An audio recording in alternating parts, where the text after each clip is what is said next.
আজকে বানিয়ে দেখাবো শিমের ভেতরে যে বীজটা থাকে সেই বীজের ডাল।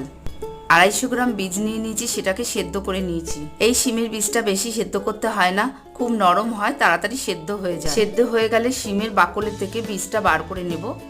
তারপর কড়াইতে সর্ষের তেল দিয়ে কুচানো নারকেল ভেজে নেব।